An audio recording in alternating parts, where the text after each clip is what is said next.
What is up, ladies and gentlemen? Welcome back to another episode of The Darkest Hour. It's episode 26 tonight. We have a special guest, Arcane Armor. Very exciting. Very exciting. What's up, boys? How's it going? Hello. Greetings. Greetings indeed. Arcane Armor joining us tonight. How are you, sir? Hey, I'm good. Happy to be here. Honored, privileged, and only slightly disappointed that we don't have a live early access game to talk about. Just a smidge. You didn't have to say that part, you know. I know. I just figure we get it out of the way now. Yeah. Let me say this: if they off. get the go ahead, you think they're just going to release the game, or you think they're going to do another playtest? So by the go ahead, Realistic. you mean if the case gets dismissed in the U.S.? Yeah, let's say tomorrow everything's fine. You think they're going to do another playtest, or you think they're going to go just early access? I think they go straight to EA. If Yeah. the court case gets dismissed in the U.S. for what was it, forum nonconvenience, right? If they win that, I think it's possible. Let's go 55-ish% chance they just go straight to early access. And that's why I've got the old call to the 28th going here, because they're supposed to make that decision like this week, right? In the U.S., there's a very good chance they make that decision this week. Mm-hmm. What was the date? It was supposed to be the 26th? 26, That's yeah, the but I just deadline. don't see them releasing on the 27th. So Yeah, I don't think they'd release on a Thursday. Maybe on a Friday, the 28th, like you're saying. That'd be amazing because my birthday is this coming Saturday. So that'd be the best Ooh. B-Day gift ever. that would be sweet. I love how we have a guest tonight. Arcane Armor's here, and the first thing we ask about is, when's EA? When do you think the game's coming? We don't even have Chat any wants to greetings. know. We just immediately are jumping into the fucking date that the game might come back. That's pretty much all I'm thinking about. It's fair. It's a fair question. Yeah, true that. Donnie, Jay, boys, how are you tonight? Donnie, what's new? Well, good. I went to the lake yesterday. I had like 12 beers. I got cooked, and I'm exhausted, but I'm here. So I respect that. Jay, how are you, sir? What's going on? I'm good, dude. I ate a bunch of dicks last night. I'm chilling. nice. Did you get extra dick sauce? You grill them or fry them? I did get some tartar. Nice. Dick's is You delicious. guys, Wait, do you They're actually so like an animal expensive. penis? Wait, hold on. Did you say No, Dick's is expensive? it's so expensive now, yeah. Oh, that sucks. Dick's, You're talking by about the way, Dick is a burger joint in Washington Yeah, Dick's State. Last Mhm. Resort, right? Is that what you're talking about? The No, place No, where it's they drive different. the hell out of you? No, Dick's No? Last No. Resort is like a chain where the wait staff will roast you and shit, which is quite Yeah. funny. But That's what I was Dick's thinking of. is like an old timey burger joint in Washington State. Like it's like a walk up kind of a thing, and they're pretty good burgers, and they have a really good sauce. And it used to be really cheap drunk food, but apparently it's expensive now. That sucks. You used to be able to get a deluxe, a shake, and some fries for like $6-7. $15. Yeah, that's Outrageous. not good. They're not Dick's worth is that good, much. but it's They're not worth good, but they're that. not- Yeah, Dick's isn't that Yeah. good. Might as well go to a normal place at that point. So, Jay, were you out on the town last night? I was, had some places to be and people to see, Yeah, we actually had a segment on this show for a good minute about Jay's dating life. That segment kind of went away, actually. Kind of like Jay's dating life, yeah. Yeah. Zinger! Stop talking about it. Yeah.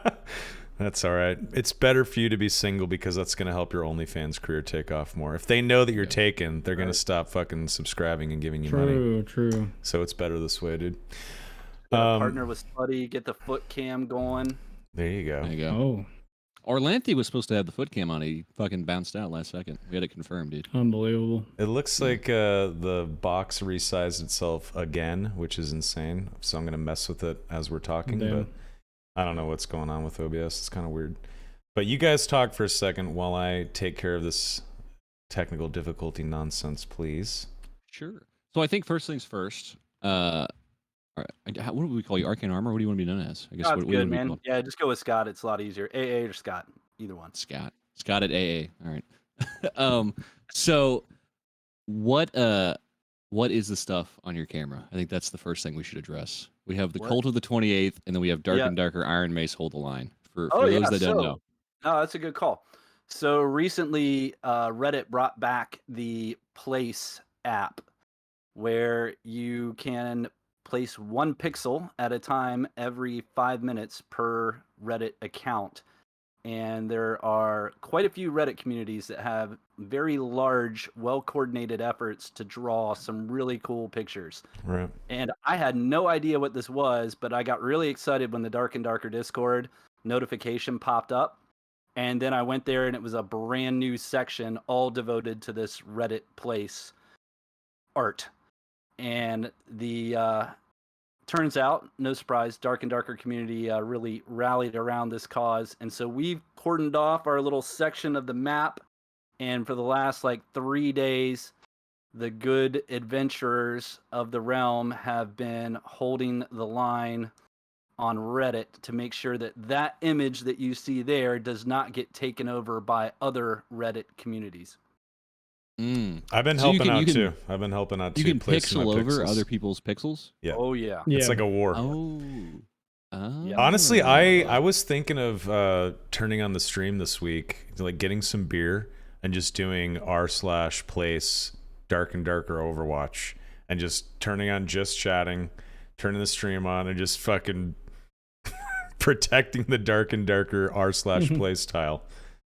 I mean, is that a fun stream? Probably not, but That'd be seemed fun. fun to That's a me. good time. Seemed fun to Hang me. out. And some Yeah. people had some pretty large streams. There was one guy with 20,000 people that was For Dark and targeting. Darker? No. He was what's his name? Oni Pixel, I think. OHNE. Yep. Oni Pixel. I don't know what his deal is, but he got into this big time, and his community has a huge plot on the map, and they were looking to expand or take over somewhere new, and they had targeted us, and No, hell no. we had to defend our little section for a while. So yeah, it's been pretty entertaining to watch the notifications. Entertaining and painful at the same time to watch the Dark and Darker Discord notification pop, and every time it's not a community announcement, Oh. it's not EA, Yeah. it's just Place. But it's That's still pretty awesome. cool either way. Yeah, Yeah, that's nice. I've been feeling that same thing. I see the little red one pop up, or the white one and the red circle pop up in Discord, and I'm like, this is it. We're gonna get some fucking news. And I click, and it's like, we're under attack by the fucking indie devs subreddit on r/place. Protect the hold the line art. It's like, oh god damn it. I mean, it's cool. Don't get me wrong. I like that kind of community Right. shit, but it is a bit of a cock tease whenever you're seeing that notification number and it's just r/place stuff. But that's okay. Can I Anyway, ask I'm the, numb to that by now. the question everybody wants to know? Why are there not just giant penises all over this thing? Is there a rule against just drawing big wieners? I saw dicks. I saw Probably. tits. Deep Rock Galactic is an indie game, and there's been a war. Those poor bastards over in that subreddit. There's been a war changing the rock in Deep Rock to cock. So it's Deep Cock Galactic, and I keep seeing this constant battle It's turning the all day. R into a C and then back again. day. It's so funny to Oh, watch. It's Deep and Cock whenever the Dark and I'll be honest, when the Dark and Darker image is fine and we're not under attack, I attack that R and I try to turn it into a C. I do. I fucking admit it. You got 20 Reddit burner accounts just to. I bet you people do that, which is ridiculous. Oh, there are definitely bots on there, and there are some pretty well orchestrated plans. Some of these, it's usually smaller ones because it's hard to pull off on a big plot. It seems like, but people are basically animating for the time lapse. Have you seen any of this before, Soma? Mm-mm. Like you can go to YouTube and look at previous versions where people are actually changing pixels over time, so that when you play it back in the time lapse, it looks like an animated video. Oh, okay. I have Oh. seen a couple of those. Yeah. A few of them are like, I mean, Donnie was mentioning the dick jokes and penises everywhere. Like a few of them are like waiting for the opportune time to draw a penis with someone urinating out of it onto their neighbor next door. You know, Right, it's right. like It's great. there are some pretty intense people on there for sure. Apparently, Deep Cock is now Deep Cock Galactic at the moment. Deep Cock Galactic. good. I think that's just wonderful. That makes me happy. So Arcane Cool Armor, name. it has been a pleasure watching your content on your YouTube channel, your player profiles. I wanted to ask about that. What inspired you to A, make YouTube content, and then B, jump into the player profile content slate that you've been releasing? Once a month, couple times a month now? Ish. Whenever Yeah, you can. Yeah. I've been trying to get back into a rhythm, and I've fallen short. I had a good stretch there for a while where I was doing one like every week or every other week, but it's been more sporadic since the last playtest. Just not having a date Sure. for EA has kind of slowed things down. But yeah. So back to the original question. I feel like I've said this a lot, but definitely need to give you the condensed version here. I told Jay this on the first ever show was Mr. JayGriffyuh, by the way, back in January. I got so amped after playtest 3. So I was really lucky. I got to play the tail end of playtest 1, like 3 or 4 hours. Loved the game, and after playtest 2, I was completely hooked. Playtest 3 rolled around. I had taken the entire week off work, was playing Christmas Day. I had family over, and I told them, like, when they showed up, like, okay, we got this amount of time, and then I'm going back to the basement, and I'm going to be in the dungeon, and that's just the way it's going to be. I respect that. And yeah, I was smitten. Like, I've been gaming since I was 3 years old. That goes back to, like, the Atari 2600 days, folks. Like, I was born in the 70s. So we had... My dad brought home an Atari 2600, and I was playing Pong when I was 3, and I've been obsessed with games ever since. And this is my favorite game of all time. So yeah, I reached out to Iron Mace, to their the email address they have on their website, right, and said, hey, I do nerd stuff for a living. I'm in IT consulting, data visualization, ETL, database work. Do you guys need any help? What can I do to help? Like, I'll volunteer. If you guys want to pay me, that's great. Run through my company, independent. I don't care. How can I get involved with this game?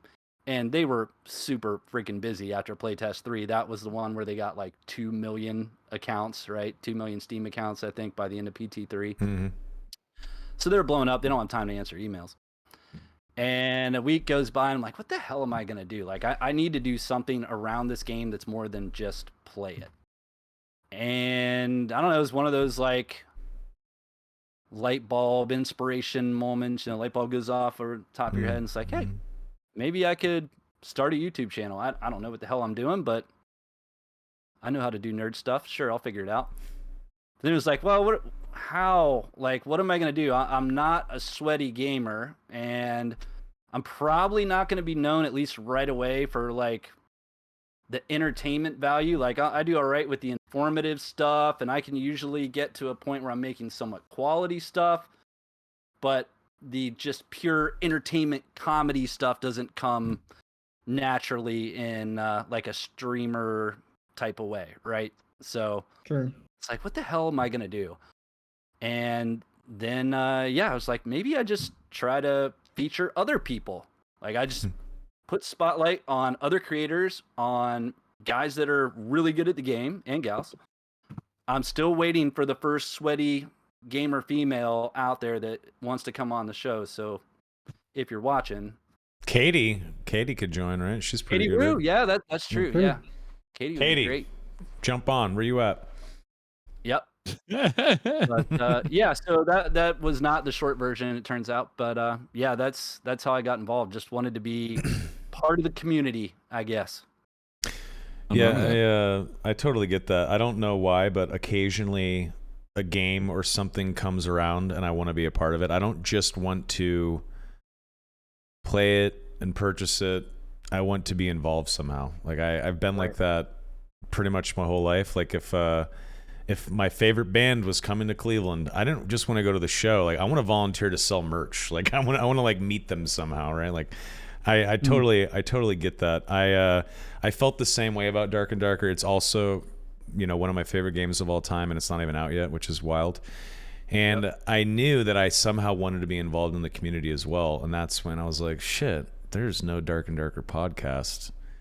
I feel like a lot of nerds out there want that weekly copium, and I was like, we got Donnie and Jay. It's the perfect trio that all brings something different to the table. Let's fucking do this. And here we are 26 episodes later. So I totally get that. I really like your interviews, though. I like your style. It's very fun to watch. When the game comes out, how do you think your content slate's going to change? Are you going to continue to interview heavy hitters in the space, really top tier players, or would you like to interview developers? Would you like to highlight certain things, do guides? Like, what do you think you're going to do? Very good question. Probably a hybrid approach. So the long form content, as you guys know, is not usually the big money maker when it comes to gaming stuff, at least in my experience. Now it may be a skill issue, but I think I've kind of dabbled and done like a guide type of thing. I did some of the court case coverage early on. I made a pretty cringe video attempt at like trolling myself, and I've kind of toyed with the idea. The mirrored one. Down. What's that? The mirrored one where you're like watching yourself play or whatever. No, on the screenplay. Cringe. Yeah, I'm in. Yeah, it's pretty cringe. And I've done like 6 other videos that I've never released. I'll 10 hours into them, and then I'll take a couple days off and I'll come back and watch it. It's kind of like that philosophy where like if you're really pissed off at someone, you don't go right at them. You like write everything down, and then rather than send them the letter, I guess, you just 9 times out of 10 end up tearing it up, right? Like kind of the same thing. Build a video, I take a couple days off from it, and I come back and I view it, and then I'm like, this dog shit. I'm not putting this out. So that's happened more than once. But I do want to branch out and do more. The new stuff is good. Like Derp really has filled that void. I feel like between One Peg and Derp Wigglies, they're holding down all the court stuff really well. I didn't want to do something that is too repetitive or redundant. So if there's only 1 or 2 other players in the space, sure, I'll jump in and contribute. But I'd really like to find a niche that no one else is into if I can. I think you found it with player profiles. You're the only one doing like one-on-one interviews with folks like that, which I think is great. Keep doing that. Yeah. Shit. Yeah, I'll keep them going for sure. But I do want to branch out and do some other things. So yeah. We'll see. News, tips, guides, and then whatever else I can piece together. I think there might be, depending on how big the game gets, what kind of audience it appeals to. Like my son is almost 12, and he and I played a lot of games together. He loves it. So if the game starts to appeal to a younger audience, maybe there's a father-son angle that I could play. Dad on with there. dad. Yeah. Dad with dad. How's your kid? I'm in. Yep. You got it. No, that's cool. What games does he play right now? He's a pretty good Rocket player. He's just shy of Grand Champ. Damn. He's, Rocket League? What did I say? Rocket League. You said Rocket. Yeah, Rocket League. My bad. So yeah, he's a good Rocket League player, and Nice. he's not bad at League of Legends. He plays a lot of FIFA. He's big into soccer. You ever check his League of Legends chats? Is he just flaming people in League of Legends? He's learned pretty early on. He started playing League when he was 7, I think. Wow. Oh man. He started playing Rocket League, I think, when he was 6. Okay. But, Gamer. Yeah. Hardcore. Yeah, I got him started really, really early.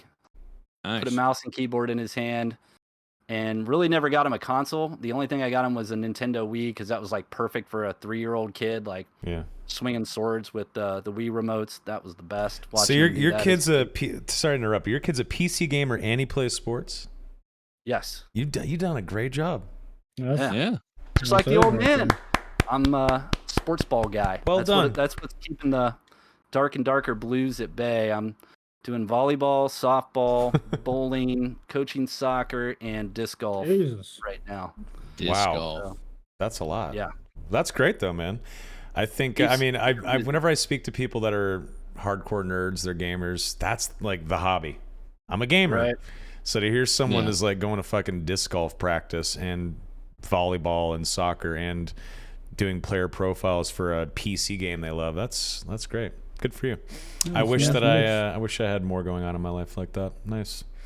Yeah, I feel lazy now. Actually, I gotta go, guys. I'm gonna go exercise. Yeah, I'm gonna go do a push-up. Yeah. Well, Soma, you do have a legit excuse. Your daughter, right, is Son, just had a son. Yeah. Son, sorry, less okay. than one. Or? You had a 50-50 shot there, so I did. You I did. failed. You tried. My son is 11 months tomorrow. Oh wow, which is pretty crazy. He is so it feels damn like cute. not that long. I know. It's fucking flown by. It's crazy. He's, struggling to stand up with his chunky legs. He's trying to walk. He says a few words. He's very with it and smart. And we have this Fisher-Price game controller thing. And my fiance will be playing Xbox in the living room. She'll play like Call of Duty Zombies or something like that. And he'll be sitting there in his little walker thing with his fake Fisher-Price controller. And he's looking at the TV, looking at her playing, looking at his controller. And he hits like, one of the buttons and it's like, the color red. And he's like, what the fuck? And he looks at her controller and she's destroying someone in Call of Duty. So he's fucking tossing his controller and like trying to grab hers. It's pretty funny. He already knows. Got a gamer in the making. Got a gamer in the making. Can't fool him. He's like, this shit isn't plugged in. This is some bullshit. But yeah, I want to take the same route with him. I want him to play a sport, take a self-defense class, stay healthy. But also, if you want to be a fucking nerd and you want your own gaming PC when you're 10 or something like that, let's do this. I fully support that.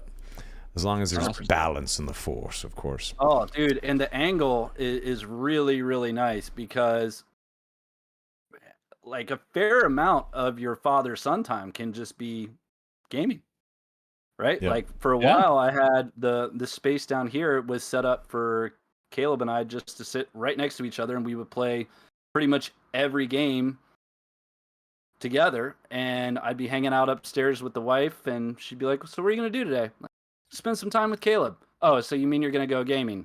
Yeah, that's what we're gonna do. We're gonna go play games. Yeah. It's a great activity. It's so cool to like problem solve together and accomplish something in a game together.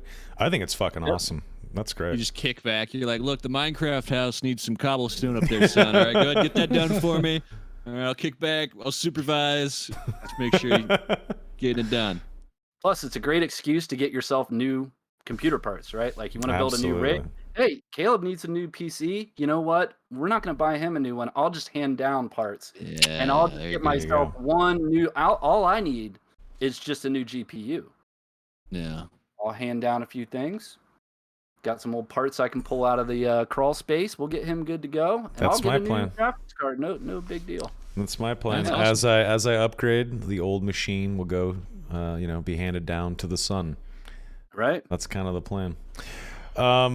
Back to Dark and Darker, if I may. What class do you play? What's your play style? Are you like a PvE fucking wizard and you just want to go to hell solo and farm skellies, or are you a tank fighter with your cleric and ranger buddy doing boss runs? Like, what do you play? What do you do in game? So my goal for each playtest has been to try to get every class to level 20, except for Barbarian. I am not a Barbarian enjoyer. I have not once played Barb. I created an account for the sole purpose of just knowing what the latest updates were. So I had a level 1 Barb that never entered a dungeon, but I wanted to go see what all his perks were. And just had shelved some footage that I thought I might use later that I never did. But so my goal is to try to play every class, get it to 20, and just have as much fun as I can. I am in the same camp as you. I have not yet completed a full boss run in Inferno, but shut up, Jay! Don't laugh at us. Little babies, all of you. Just like fucking peasant noobs. I only get carried. I've killed like 5 bosses. Okay, leave me alone. Yeah. No, we were in here with Orlanthian, and they're like, yeah, first day, if we're feeling like it, we kill a couple bosses, get a couple of cinders, whatever. Day one. Yeah. It's like, what the fuck? Wow. Those guys are unique. Yes. Yes, I'm they into are. Uber Kiss, some gamers. So you've played every class except Barb, which I used to be a hardcore Barbarian fan. Then I went all in on Fighter, and now I'm excited about Warlock. But if you had to pick one class What would you pick? And you can choose Warlock as well if you'd like, even though we haven't Oh played man, yet. I am super excited about Warlock. The first class I ever played, which I always level first, is Cleric. I think that's kind of the soft spot in my heart. Really, is Cleric first, and then it's Wizard second.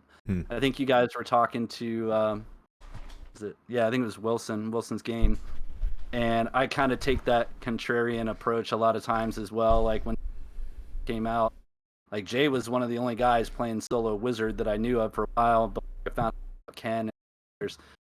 But Your I mic's just remember kind of choppy right everyone- now, by the way. Yeah. Oh, my bad. I'm probably sitting too far back. No problem. I just remember everyone saying how much of a pain and impossible it was to play solo Wizard in Forgotten Castle. Like just how difficult it was. So it was just like, all right, challenge accepted. That's the thing I want to do. So I leveled my Cleric first, and then went on the painstaking process of getting a Wizard to 20, mostly How was it? solo. It sucked a lot. But it's also the most rewarding too. Like I've gone back and watched some of my footage, and it's just like that is by far the most fun I've had playing the game. When you're going Mach 12 and you got to select 6 different things quickly, right? And make plays. Like that's one of the classes, like both the magic classes for now. Cleric and Wizard, really Bard doesn't count until the next update occurs. But Cleric and Wizard are like the classes where I feel like you legitimately make plays. Not anything against the melee classes, Oh, but yeah. that's like those are a little bit more straightforward, let's say. Yeah. That's true. Yeah. I agree. So I dig the magic in Okay. short. Yeah, Wizard is the best. I agree. Wizard is just so fucking hard. I mean, I would like to see your footage. You should put a 1 to 20 leveling a Wizard 1 to 20 series up, because I would love to watch And nobody wants your to watch struggle. I'll watch. Yeah, I'm stoked for Warlock. I want some sort of mix of melee because I love the longsword. I love melee. But I also like spellcasting, but I'm really shit at Wizard.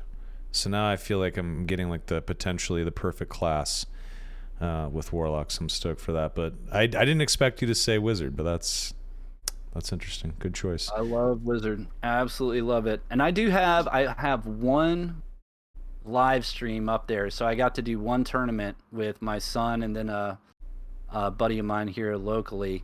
And we were in the cross current tournament. We actually did okay. I was shocked. We got 33 kills in 5 games, which wasn't too Damn. shabby. That's good. So just Yeah, shy of really like good. 7 That's good. kills a game. And man. yeah, I mean, we did the buff ball. Like I ran Wizard, my son ran Ranger, and then Justin ran Barbarian, and I was just support caster mainly. But yeah, we housed quite a few people, and it was a blast. But yeah, that's the only live footage I think I have out. I was thinking about putting together another video of clips that weren't extremely embarrassing. We'll see if Those are the best ones. yeah. That's what makes maybe the I should video just go come the together. full. I should probably just go the full self-deprecation route. That was Do it. what I tried to do the last time. I think it was the execution that was bad, but the idea Yeah. might be good. Yeah, I feel like my motto is if you make fun of yourself first, then the internet can't do it. Then they're like, this guy's just a goober. We won't talk about his hairline or like his weird nose. You know what I mean? Like cool. Deflect some of the blame off myself. Yeah. I did enjoy playing Bard, even though it sucked, and I'm really, really geeked about the future updates. You guys did a good job breaking that down last week. Do you think I you'll think play Bard could Bard? be fun. I think Bard's going to be like one of the most fun things to play. I think you're going to be able to really get crazy with it as far as the team goes, because you can like speed up attacks. That's one of the ones we saw was the other one. Like, I mean, there's like the Peace Song, there's Accelerando. They just got to make the Bard casting feel a little better. Maybe they fixed it Right. because we haven't seen from Bard's perspective how it felt to play all those new songs. But They got to eliminate I the like movement to- speed penalty whenever they're playing a song. Yeah, What were you gonna say, Jay? it's tough. I was gonna say, just give them like a little more input. Maybe instead of just right clicking, let me hit some, keys or something, dude. Keep it a Really little skill gap and Right. stuff. That'd be fun. Man. Yeah, like Accelerando's like I don't know, like left click, like UIO or something. Like so you gotta like memorize Okay, the different that's- song that's- notes. I'm not Be trying to get interesting. arthritis playing Bard, dude. But, you know. I do think It's like Bard's. UIO. I think Bard's going to be quite strong, though. I think depending on how some of the songs and abilities scale with magic power and whatnot, it could be extremely good with good teammates. Solo, I don't know how Bard's going to do solo. It's rough. It's even The with last these playtest changes, it was seems really a rough. little It's kind of hard to kill people when you're playing the loot. You know, it's just a little difficult. Yeah, exactly. I mean, you have to play all these songs, get all your buffs that don't even last that long, and then switch to what your rapier and a fucking buckler. Because I guess buckler is now confirmed for the Yes. bard, which is really cool. That's great. Yeah. But if I have to play 3 songs and then switch to my buckler and my rapier and hope I'm not getting destroyed already by the fighter or the ranger or whatever, it seems a little weak to me. But the plays and the team comp stuff, that really intrigues me. Especially the flute enemy debuff thing. He was playing the bard was playing the flute, and there was these swirling purple notes around the enemies they were attacking. What did that do? Who knows? But now that there is some sort of enemy debuff song, plus you're playing drums to accelerate attack speed, plus there was some sort of buff that was similar to Jokester that apparently raises knowledge and will. I don't want to get it wrong. Yep. I think that was it. Ryan put in his video. I think he pointed that out. Yeah. 3 knowledge, and 3 will is what. Yeah, that's good. claimed. Like that kind of stuff That's is Oh, good. one of the Bard abilities. Yeah. It was kind of like having 3 knowledge, Jokester 3 on. will buff. Like I those want, kind of like, buffs are really, really good. You have a couple of really strong, a wizard, a barb, a warlock, a fighter, something like that with a bard. It's going to fuck shit up, especially in PvP, I think. Now, one thing that I think could be amazing with Bard, if it works, someone said it does not work, but maybe someone in chat or one of you guys will know. But the chaos, the Discord of Chaos song, or whatever it is that makes PvE creatures attack each other. I can't remember the name of that song. Yeah. Chaotic Discord. Chaotic Discord. If that song works on Lich summons or this new boss that we saw, those boss summons, if you can have those summons turn on the Lich, then Bard is going to be absolutely amazing for boss runs. I could see Bard, Cleric, Warlock, Bard with a couple of just damage dealers going in and absolutely destroying the Lich, especially if that song works. But if it doesn't work, whatever. But yeah, I think Bard could be really great. I think Warlock's going to be sick. I cannot wait to see other skills and perks. I'm not super excited about Torture Mastery. What'd you think about Torture Mastery, Arcane Armor? You can't heal with potions or bandages, but you're getting health back whenever your curse damage is ticking. Jury's still out for me. Like, I would need to see the rest of their kit before saying that conclusively. Right now, it looks like it would be okay. I don't know. Like, I'd have to do a couple runs, but if they release Warlock with only the spells that we saw, I'm probably not taking it. I agree. I wouldn't be. I don't think anyone would really play it in that state. It's just not good enough.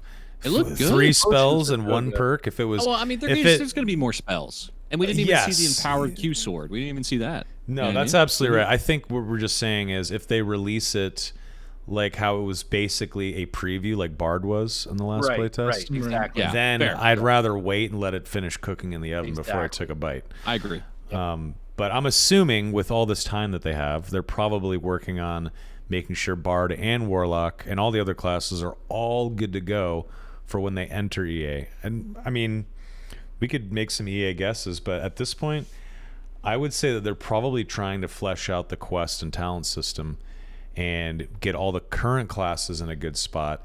And then once EA is out and good to go and there's fun systems that allow people to make more characters and put more time into the game and try out different builds and try out all the quests and all that stuff, as long as there is some sort of good loop for people, the other classes, monk, druid, sorcerer, paladin, they will slowly release those over the course of 6 to 12 months probably, and keep people interested in the game like that. Maybe a new map once in a while.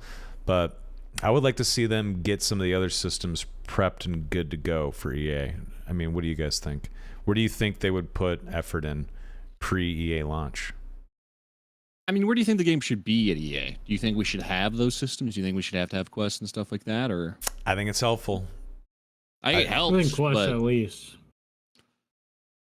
yeah, I don't know.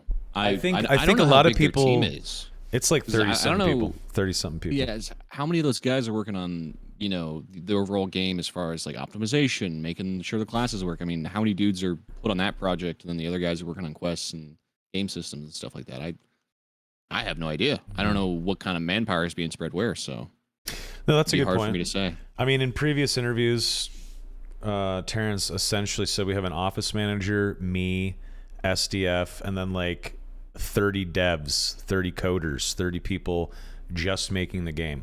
So my assumption is 90+% of that team is just fucking working on the game. And yeah. I mean, I'm sure. Well, I'm some saying like people working are- on the game, but I mean, like, I don't know how much manpower. Is how many required to, how many bring- artists are there? How many? Yeah. Okay, I see. How much manpower is required to like bring a class to life? Is Sure. that all 30 guys working on? Yeah, I get that. I think most I'd of be those okay. guys are coders. I think they've outsourced a lot of their art to contractors in the past. So for their FTEs, most of those guys are doing the real hands-on keyboard slinging code work. That's my impression. I don't know that definitively, but I do know outsource of the art, modeling, rigging, all of that was going to contractors at least for a period of time earlier this year. That's still the case. Yeah, I'd be fine if the game. I'd be fine if the game came out early access with Bard and Warlock ready to rock, like pretty much fully done. Obviously, you got to test it, got to adjust some numbers here and there, but I'd be fine if EA came like that, and we kind of got quests, a couple months down the line. Yeah, I mean, I think people would be really excited to play the game as it is right now, and people would play it. People would no life the shit out of it. There's going to be a million fucking players within a year, but to really hook people in, they need some sort of loop beyond just go in, try to get gear, and get out. There needs to be something a little bit more. There needs to be something a little bit more. Like, give me a reason to go. Yes, people will exactly. Give me a reason to take a quest and go kill the Lich or the Ghost King. Give me, give me a reason to go into a specific map area to get a specific item, to get out, to go complete a specific quest that's really hard. Give me those sort of systems and things and goals to achieve to keep me logging in. Because I mean, me personally, us here in this call, we're gonna play the shit out of it, even if there was no bosses. If it was just the fucking, it was just the Howling Crypts and it was just a PvP 100%. Game, we'd still be playing. But for the average gamer, for the hundreds of thousands of other potential players, there needs to be other systems in place. I really think so. 100%. Yeah. I mean, Jay, if you want an easy slap band-aid in game, just put arena in. Put like ranked arenas. Do that. I don't even think that's simple. I think that's more complicated. That's like something on the side. You think it's more? I think setting up an arena. Game. I think setting up an arena is more complicated than getting some quest shit put together. I really do. But I'm no fucking dev. I could be completely wrong, man. It is just a complete guess. Jay, what do you think would be the sweet spot for EA? Let's say EA comes out next week. At least quests. At least For the love quests. of God. Okay. And if they're not going to be there like day one, make it like month 2 at most. Like like if you're going to release EA, one of the first announcements should be quests are coming in a month. Is that what you're saying? Yeah, something like that. I think they could get away with the end game being like the leaderboard for the first wipe, or the first big patch. You know what I mean? Sure. Hey, that'd be fine. Sure. I'm But happy yeah, you brought definitely- up Endgame. We're The- gonna the have a problem with big Endgame leaderboard- discussion next podcast because there's a lot to unpack there. Nice. But go ahead, Jay. Sorry. I'm going to say, problem with the leaderboard is like literally only 100 people probably care about it. What about the other hundreds of thousands of players? They don't know what flying fuck odds are. Yeah, and I think that's why questing is probably the most important thing, because that's what hooks new players, I think, more than anything else. right? Yeah. Other Just than a learning the little game and direction. appreciating the game, it allows them to obtain loot without escaping, right? Presuming that quests are going to reward you with some kind of loot Sure. or currency, right? Yeah. But I It's mean, a really good personally, point. I'm way more excited for the training, the skill tree, right? The training tab Oh, Yeah. with the class master. And I think it was you guys. I don't know if it was Jay or Soma. I'm pretty sure it was your podcast where you guys brought up the idea of multi-classing at level 20. Yep. Was that you guys? Yep. Was Probably. that you theory crafting, or did you get that hint from Theory somewhere crafting. else? Yeah. Okay. I mean, the thought is you get to level 20, but there's no reward reaching level 20 right now, which feels kind of weird. So Right. at that point, why not just unlock that talent tree? And maybe there's several different branches in that tree, and that is the subclassing, right? So maybe you get to level 20 as a wizard, you go to the talent tree tab, and there's multiple trees, or maybe just one giant one, and as you make your decisions, you start seeing like new spells or perks pop up, like a necromancy type spell or something under the wizard talent tree, or maybe there's some fucking talent farther down the wizard tree where if you take it, your fireball doesn't damage anyone in your party and stuff like that, right? I feel like that's how you really start fleshing it out, beyond just hitting level 20 and having 4 perks and a spell book with a few spells and a skill. I think you could add another 20 levels on top of that. And not even just that, though. You are going to see people roll 4 or 5 different wizards. They're going to have my Necro Wizard. I'm going to have my fucking Fire Wizard. This is my Ice Wizard. I expect this particular wizard to just be a god with invisibility and melee or whatever. Cool. I think that sort of system in place, without respecking too. Get rid of respecking and just increase the longevity of people playing the game that much or more. make it really costly, right? Like maybe you Or allow make it respect, costly, but you yes. make it extremely costly and rare Yes. to do it. yeah. Or maybe there's like a quest, Here's- and if you do this quest Yeah. chain, it's super fucking hard. You get like a tome of respec or something like that. Here's an idea. I think one thing that I have not been incentivized at all to do, and I feel like I've missed that part of the game, is killing bosses. What if when you reach 20, the way you keep upgrading is like you get like a boss token for every boss kill your team is a part of. And so for your first perk point, it's like 1 boss token, but then it's like for the next level, you need 2 boss tokens to branch off that way, or 3 boss tokens to branch off that way. That way it incentivizes players to go deeper and then also go kill bosses. Because right now, unless you just want to go hunt uniques, there's no reason to really go down there. Quest would Yeah. also solve that. What's that, Jay? I said Quest would also solve that. Yeah, I would Quest. imagine. Yeah, Quest could too. Quest yeah. definitely would solve that. I think introducing some other kind of currency makes sense. And Arcane, I mean, to your point earlier, you said, give people incentive or ways to get gear without having to go in and just extract, and how quests could be exciting in that regard. I think another way to keep people on the treadmill is have really interesting, fun, hardcore, difficult quest lines and reward people set items, pieces of set items in those quests. Yeah, I love that. Yeah. So let's say sets have up to 5 pieces in them, right? Maybe a couple of those quest lines award a couple of those fucking set pieces. But if you want the head slot piece or whatever for the set, you got to kill the High Roller Ghost King and get that crown off his head or something like that, right? That kind of stuff right there would get people super amped up just trying to accomplish one thing. I want to get this full set. All right, well, you got to do these 2 quests. You got to kill this boss.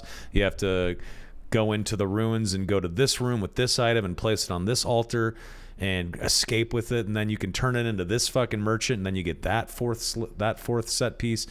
I feel like you could do so much cool stuff with that, where 100 hours could be dedicated just to gathering the Rogue set, one of the sets that Rogue has, or something like that. That kind of Just shit. for you to lose it all in one run. Sure. That's what I was going to say. Is like, Yeah. Yes. Absolutely. And if you decide I'm just going to wear these 2 set pieces and get the minor bonus, fuck it and go in and you lose it, but you got to go do that quest again. You got to go kill the Ghost King and High Roller again.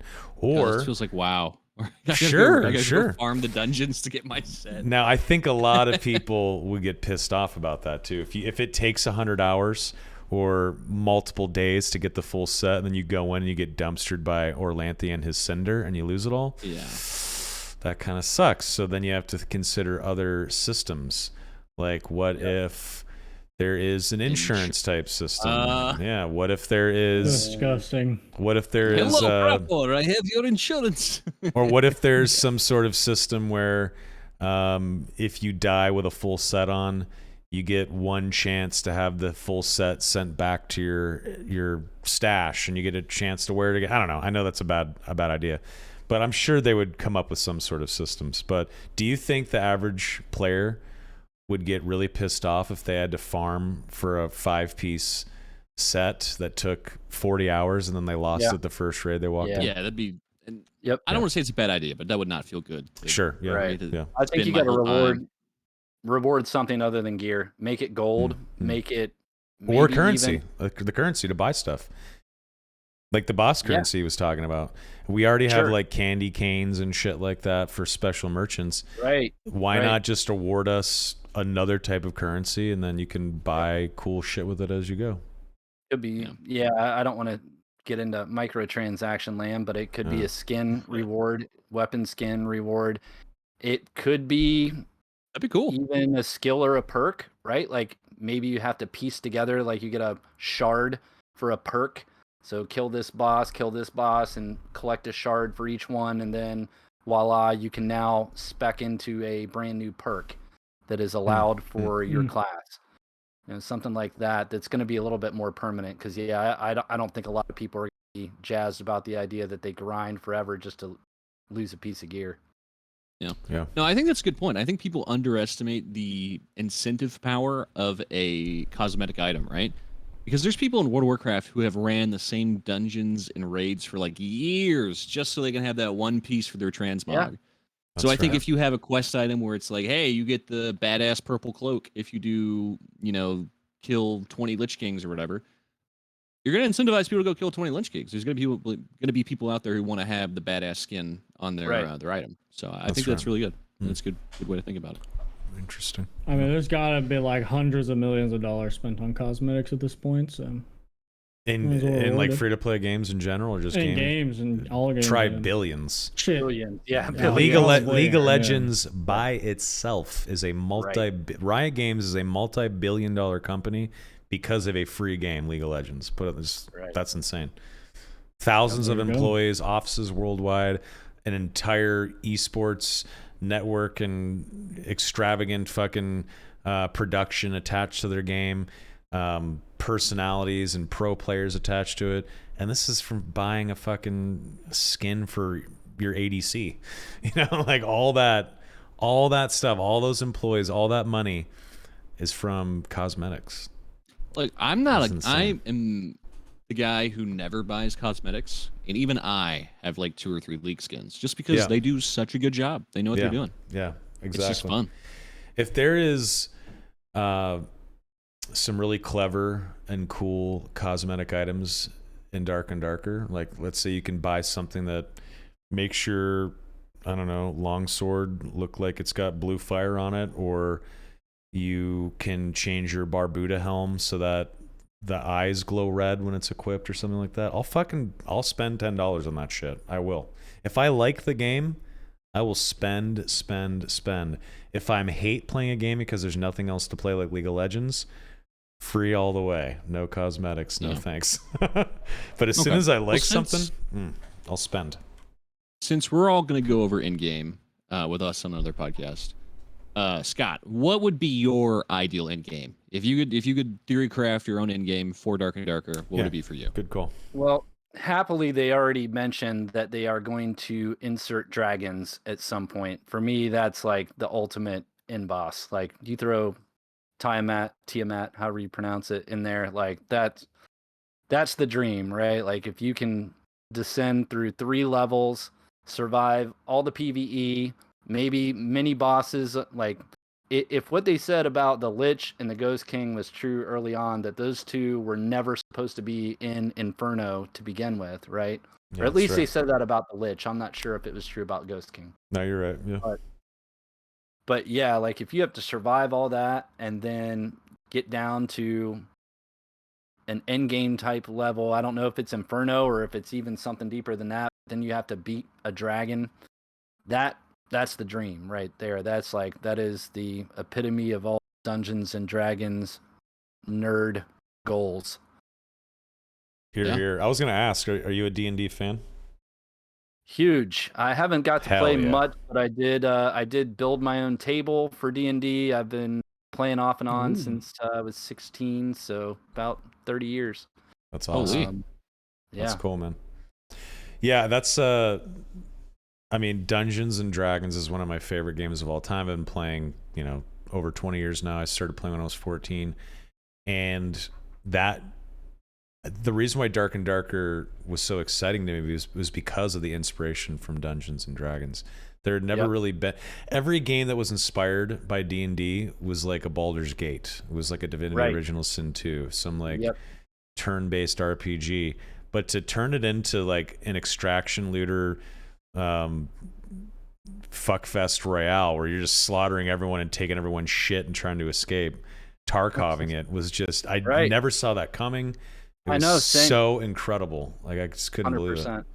Yeah. So for you, it'd be all about the experience. You want the end game to go. You just want to kill shit and do cool quests and go fight the big dragon. That do it for you. Yeah, I think so. I mean, maybe I'm not looking at it from the right angle. What are some of the other things that are in the context of endgame for you guys, other than the PvE stuff? I think arena would be a great end game. Having ranked arenas, stuff like that. I think that'd be a good thing for people to grind for. Do you see that as an end game though? Because I feel like they would have that as something that you could just jump in at any time at any skill level. I think it'd be a fun end game per season, right? Where you got to grind up your arena set. So the idea I've had for it is and have like an end of season tournament. I see. Yeah. I got you. Wipe events and whatnot. Who's in top percentage of wins per player or whatnot. And then let's say if you're in the top 10 win percentage, you get a certain cool cosmetic item that's forever, only for the top 10. That'd be awesome. Yeah, that'd be cool. Yeah, I feel like arena would be endgame because you have to go into the dungeons, do raids, do boss runs to get the loadout that you want for the arena, right?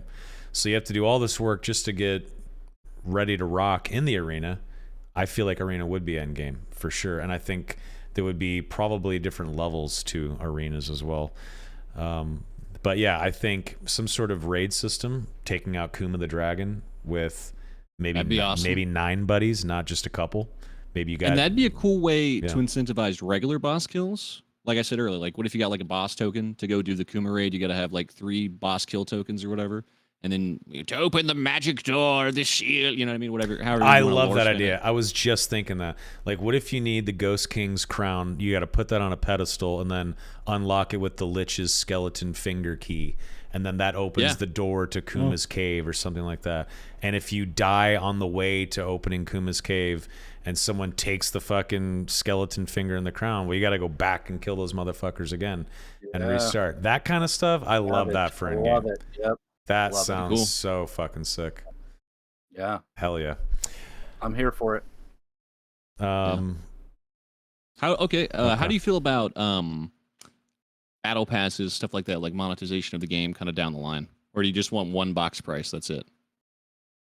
Well, I don't think they can't survive on a single box price. I'm a huge fan of the subscription model. Like I think WoW did it right. I think they were pricey because it's Blizzard, but I think Iron Mace could get away with, hey, you buy the game, you get access to basic stuff, right? But if you want to continue to play the game over time and keep current with all the latest and greatest, you pay $5 a month, $3 a month. I don't care what the price tag is. It doesn't need to be $10 a month. Like I feel like $3.99, something like that, is a price that a lot of people would pay to keep up with the latest and greatest. But for anybody that pays the box price that just wants to run whatever maps release on build 1 or version 1, then sure. But like I think you lock either the maps or the classes behind the subscription paywall. Probably maps. But yeah, I'm not crazy about the battle pass idea. I don't hate them, but I don't know. They get old fast. I don't think Iron Mace is going to do that. They essentially stated that the reason why they created their company is because they hate systems like that. They hate pay to win. They hate battle passes. They hate essentially AAA gaming and modern day monetization. Yep. That's attached to gaming. That's why they wanted to make something. Maybe there's some cool cosmetics and you buy the game once, and I think that's the plan. I think if they have a battle pass, I'd be very, very surprised, because that would essentially go against what they've said.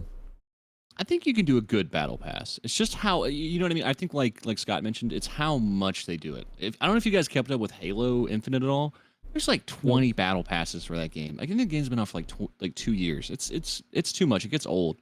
You know, I think you got to be sparing. I think you got to be smart about how you do it. I think there's an okay way to do it. Like Fortnite, I think they do a good job. I don't think anybody would disagree. Like for whatever their game is, the lane they fit, I think they do a great job. But yeah, I can definitely see how it can. Siege get has a good old. one. What's It's Siege? like all skins. It's all skins. It's like $10 for the initial, but you get $5 back in in-game currency. So you only have to pay $5 past the initial 10. And it's quarterly, so.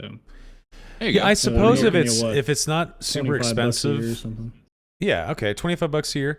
Yeah, if it's not super expensive and you're getting cool shit that's useful and is not giving you power, fuck it.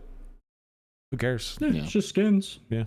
And Siege has like hundreds of skins, probably thousands at this point. So Now, if you're paying for that battle pass and you get 20 more slots in your stash, what do you guys think about that? Yeah, no. Edge of Darkness, I don't really increased mind it. stash. I mean, I'm buying I do it, think but I'm gonna EOD be and upset with Tarkov it. I do think that kind of shit is not great though. I'd rather just do skins. Yeah. Yeah, no, I used to play buy Tarkov. stash tabs or whatever. No thanks. I played Tarkov on a standard account for like 2 years. Whenever you just having the ability, because the two things that you get from EOD and Tarkov is your stash, like your base stash, is like 4 times the size of a regular person's stash, and then you get your secure container, which is like double the size. Just having those two things, man, it is a big advantage, because whenever you're playing on a standard account, you have to sell gear. Like, you have to make room for things you got to keep, because you'll find things in the game where you're like, hey, 3 quests from now, I'm going to need 10 Tashankas, so I got to make room for this in my stash. That's right. And you got to get rid of the good shit, and your buddy's like, dude, fucking, I have everything in here. You know, it's not a problem for them. So Right. Star Siege, same way. Why don't we move into Q&A, folks? Yeah. Why don't you drop your questions in chat, comments, thoughts, concerns. You got to bitch about something, complain about something, go for it. If you want to compliment us, please. I do think if they're gonna pay for cosmetics, and at least give like the option to get it free, even if it's a long grind or whatever. Right. I think that would be important. Yeah. be cool, man. Okay, let's see here. Yeegs was asking, what do you put in a battle pass? Gold skins. Yeah, definitely skins. Cosmetics for Just armor skins. and weapons, and obviously like species skins, right? Like races and whatnot. That works as well. Oh, There's a okay, question I want to ask Scott real quick. I forgot about it. What do you think about the new little items in game, like the stale bread and all that stuff? What do you think that's going to be for? We've talked about that a little bit. Agree with Soma. I think they're crafting materials. Crafting materials. Okay. Yeah. Yeah. I think quest items are going to look different. They're going to have their own associated color with them. I think there might even be... Do you guys think that they would have an expanded inventory where maybe there's like a quest items like section of the inventory that only quest items can go into? Or do you think they're just going to toss it in? They're going to have chests, right? I think that was already confirmed that we've seen. Didn't Ryan 6 days a week, didn't he data mine like at least a treasure chest? So we're chest where you can put your gold, right? Is that kind of like the gold pouch while. though? That's like the gold pouch though, right? It's just Right, a bigger basically, gold pouch. yeah. A bigger gold pouch. I I'm think, talking yeah. about like you go into a raid, you hit tab, you pull up your character info with your inventory. Do you think that if you were in raid and you had a quest item, that the quest item would just get slapped into your inventory as secure normal? containers specifically for quest items, yeah. Right, Well, right. Tarkov does the same thing. Uh-huh. There's a quest item inventory as well. That's exactly like right. beside your regular inventory. That's what I'm alluding to, yeah. Do you think that would suck, or do you think it's more fun to have a little bit of risk involved with trying to go on Oh, a you quest? should lose it. The risk is what makes the should lose game It's good, more man. fun. Yeah, I agree. I completely agree. Yeah. What are some uniques that you would like to see from Hydroflare? You guys have heard us talk about this ad nauseum, but I would love to hear a couple from you, Scott. Dream uniques. Oh yeah. Do you want the Orlanthe Pavis where the rich get richer? Yeah, well, I was like, what? This guy's insane. I was like, that is a terrible idea. It's perfect for him and terrible for everyone else. Yeah. So as a cleric player, I would like to see an edged weapon, so some kind of blade that a cleric could use. So it's a unique item in that a cleric could only use this one edged weapon because it is uniquely built for a cleric. Like a holy That would be sword or pretty- something. Yeah, because right now the way they're going, I don't, unless this multi-classing thing happens and somehow like weapon mastery opens up as a perk for a cleric to get later. I don't see clerics getting edged anytime soon. I would love to have. I think it would be, You're and I think chopping a that's little okay. bit I again, think by that's the way. fair. You're But chopping a having a little bit. unique. Oh, sorry, man. I'm too far back again. It's okay. Having a unique like that where a cleric could use edge weapon. Yeah. Excuse me. Pretty cool. I like where the route they're going with like wands. I think wands having charges and allowing other to be able to use wands even if they're not good. In terms of their ability to cast them quickly, so their speed, casting speed, or the damage that they're going to do. I think that's still a cool thing to allow a fighter to pick up a wand and use it poorly, right? So other unique items that could kind of follow that same method where a class can reach into another class's abilities and use it on that specific unique item. It's pretty cool. I like that idea. And Wilson's game, good to see you, Wilson, in chat said, what about a glaive? I think a glaive makes sense. If there was some unique glaive and, fighter, paladin, Like a and war cleric. glaive? Yeah, and cleric could wield it. But if there was like a regular gray glaive you found in the ruins, well, cleric can't wear that. Only the fighter can, or the barbarian, or whatever. But as soon as you find that unique version, that holy glaive with holy fire on it, yeah, that'd be sick. I like that a lot. Love to see a unique book. That would be cool. Absolutely. Yeah. Yeah, a unique spellbook would be sick. I think a unique spellbook that slowly gives back spell slots as if you were sitting down would be amazing. Yeah, you guys did mention that. That's Yeah. a killer idea. Yeah. I love That'd that. be nice. That would be strong. So jelly is real. Ken's idea. Oh, go ahead. Yeah, finish your idea. Ken's idea to have a 6th spell, not just 5. But that's all. Go ahead. I was gonna say, Jelly is Real has reminded me of one of our favorite old segments on the show. They said, y'all gonna play the Dark playtest. Did you or did you not wake up early to play Dark? Oh, no. Were you looking forward to that, Scott? No. I was not convinced, but I was cautiously optimistic. I was already up. So to be fair, I was already up that day. And I was paying attention and watching all that go down and cringing the entire time. I do feel bad for Julian. I did say, like, if this is a scam, it's the worst scam that's ever been done. I think he really just actually screwed up. And that's what it appears to be. Like, it looks like there's a legit game that exists now. Like, did you guys see the video that he released earlier? Mm-mm. I just saw it. He's got a whole like 5-minute gameplay trailer Right. going on. So it looks it's a game. You know, It's a the game. quality of the game is subject It's to about opinion, as good but as I guess it was going to be.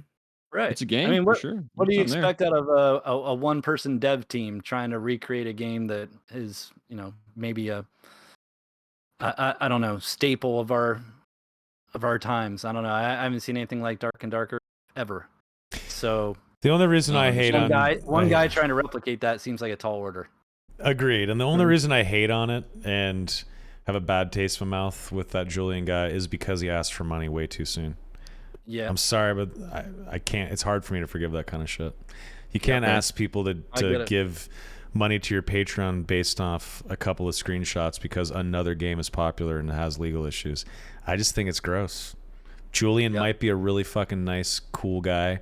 He might be super handsome and get all the chicks, and he might get straight A's at school. I don't know. He could be a sweetheart that helps old ladies across the street every day. I have no idea, but he asked for fucking money from some screenshots. And I think that's scammy as fuck. If the game comes out, I will play it, and I will have Julian on if you guys want, obviously. Yeah. All three of Sure. us have to agree to have a guest on. But His until that community has time, been trying to get him to take you up on that. Because I think he said that before. And he's basically like, no, dude, I'm cooking. okay, Good. let I him think I can cook. say That's this. the right response. Yes. That is exactly the right response. You don't want to get on and defend yourself without a game. Exactly. Wait till you got that Exactly. game. Change my mind, sir. That's all I'm saying. Change my mind. Exactly. How about this, boys? If the playtest comes out and we can squat up, how about one night instead of the podcast, we play dark? Like That in our sounds normal time hilarious, slot. and I'm down. I mean, like an hour of dark. Why not? Yeah. Yeah.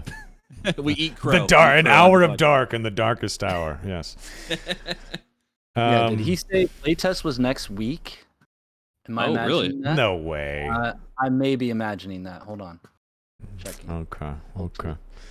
Well, you check that. It We better be had- online. If it's single player, I'm gonna be disgusted. We have Yeah. a couple of people here. This This asking- week. This week? Oh wow. This week. Fool me once. We'll see. Shame on you. Yeah, we'll see. We'll see. I'll see you guys at 6 a.m. He's gonna troll us. He's gonna pick for the community just the weirdest time. He's like, all right, 3:45 a.m. South African time. Be ready. It's Yeah. gonna drop right Mhm. then. And here's my Patreon link. Yeah, and only the first 100 people who click a link are gonna be able to get on. So be ready. Yeah. So we had some questions come in. Let's see. Damerak says, what are you guys expecting in terms of buffs, nerfs coming for current classes? It's a good question. I think that Achilles Strike on Barb will get nerfed a little bit. I think Double Jump is going to be nerfed on Ruins, and that you won't be able to hop on top of certain environmental things. You won't be able to jump out of the map, stuff like that. I think Fighter needs a buff on several of their skills. I think Victory Strike is just garbage. I think Break Free or Breakthrough or whatever is garbage. Like they need to rethink some skills. Wizard needs a little bit of love. I think everyone needs a little bit of love, except maybe Rogue. and Wizard's Barb. getting nerfed. Yeah. No, I thoroughly mean it again. Wizard? You think Yeah, Wizard? I'm Why? dead serious. Why? How so? Because Yeah, their why? KD went up from 0.1 to 0.4. It's definitely getting nerfed. Rip for you, bro. I'll be right back. I got to run downstairs for 2 minutes. So keep No going. problem. I mean, what do you guys think? Scott, any buffs, nerfs coming? I'm shocked to hear Jay think that Wizard's gonna get hit with the nerf stick again. I don't know what do you nerf? What do you go after? Zap. Chain lightning. Chain lightning. We're gonna could nerf take that a shit small until hit, I it's think. until it's light orb, slow, lightning strikes, and ice bolts. I know the time's coming. Oh man, I don't know. No invis anymore. They're gonna take the spell out. No, come on. Oh yeah, dude. You don't think they will? No Matter of way. time. Invisibility is No like a chance. staple No of shot. wizard spells. Haste It's and a invisibility are a staple. staple. Yeah. Staple. Yeah, but everyone complains it's a better rogue even now. So People gonna say complain that about shouldn't really take everything, it out. man. People complain about 95% damage reduction fighter. People they complain don't about complain throwing about axes on the barbarian. bar. I do. Getting hit with a Francisca axe with Achilles strike on it, bro, nasty. Not cool. Yeah. Nah, that everyone needs a bitches little about nerf. everything. Yeah. Needs a little Underpowered. nerf. Hey, I'm It right doesn't there just crying kill you about on the first fighters, tick. too. Sorry, what? I said I'm right there crying about fighters' damage reduction. I think that's got to be capped well before 90%, like 95% Sure. out of control. It is quick. I think 75 is fair, but it should be really hard to get, like really freaking hard Sure. to get. Oh yeah, judgment. Please nerf judgment. Oh, Judgment Judgment's is very Probably good. minor nerf. Yeah. It's so freaking slow. Just Like you have to have the be pretty damage. geared. Mm. Have Oh, it. God.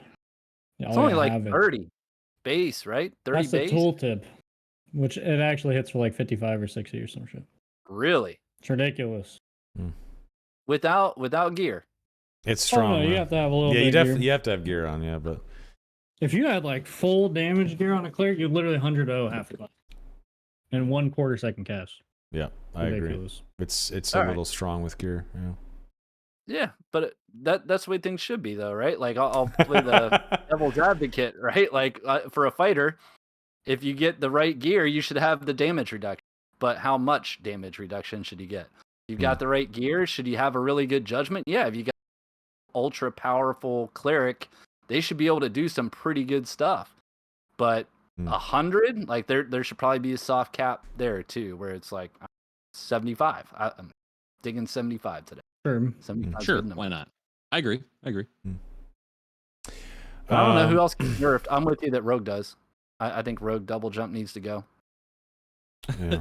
I don't think it needs to I just go. think you gotta- I think it needs to be a soft cooldown on it. I think you can double jump. You can pull off a double jump every 5 seconds. You can't just spam it or something like that.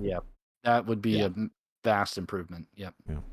We'll see what they do though. But it should be cool. Like, I feel like Rogue should be able to jump up on little things to kind of find cool little hidey spots. That should be cool. Mm-hmm. Yeah, Be fun. that's fair. But I don't think Rangers Alright, get good. anything. I feel like Rangers like right where it needs to be. I think They're they good need they need to tune down the trap shit a little bit. They need to get rid of the skill check in the trap. I don't think it's necessary. Really?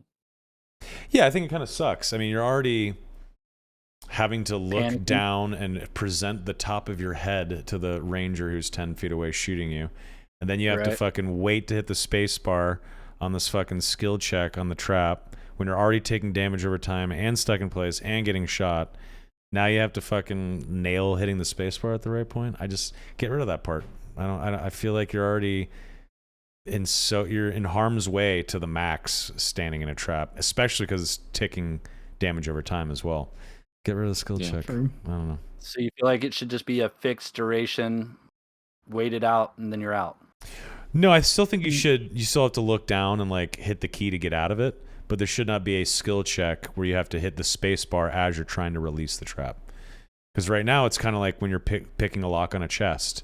When you're trying to open the trap and to release yourself from it, just like picking a lock, suddenly that lockpick animation thing pops up, and you have to hit spacebar right in that yellow-red window, and then you can get out of the trap. Get rid of that for the trap. I don't think it's necessary.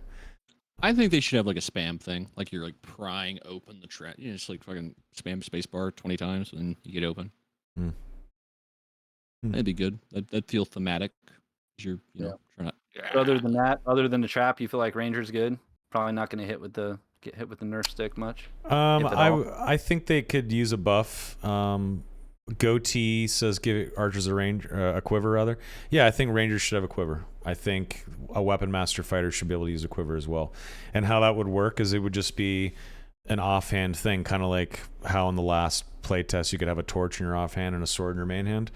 I feel like the quiver should just go in an offhand slot. Obviously, you're not holding the quiver in your hand. It's on your back. But if you slap a longbow on, you should be able to put a quiver in the offhand slot next to it. It should have stats associated with it. And depending on whatever item level it is, so if it's gray, it can hold 15 arrows. If it's green, 20, blue, 25, et cetera, et cetera, et cetera, all the way up to a unique quiver that can hold 50 arrows or it has unlimited ammo or something like that. Yeah. I think that would be super cool. If you're a fighter with Weapon Master on and you want to rock a longbow, guess what? You get to toss a quiver on as well. Get a little bit more stats. I think that'd be super cool. I think it makes a lot of sense too. Increased arrow capacity, maybe. That could work too. Did you? One thing we forgot to mention actually, with the Jolly Jaunt Through Hell video that just came out last week, was the survival bow had an increased ammo count up to 10. Yeah, 10. 10 Oh, arrows. Yep. I didn't notice. I feel Longbow like went from 5 to 6 as well. Yep, there you go. Imagine a strength stacked ranger with the action speed buff bard with a survival bow, just or with that what's the survival bow, the unique one? Is it the elvish bow? where it's just like a straight shot. There's Something no, like that. yeah, it's like Yeah, the it shoots Elven Bow really of straight. Truth, and it shoots faster and straight. Imagine that on a Ranger with all the associated perks and action speed buffs and whatnot. You're going to be shooting a machine gun. Yeah. It's fucking awesome. It's so cool. Yep. It's pretty cool. I don't know why I just went on that tangent, but there you go. Someone You just said, want automatic bows in the game so bad. You've been I on want this. that repeater You've been on this crossbow. Yeah. CS Now Beast asked in both of our chats, do you think that they're going to stick to the 3-level design or stick with just multiple maps?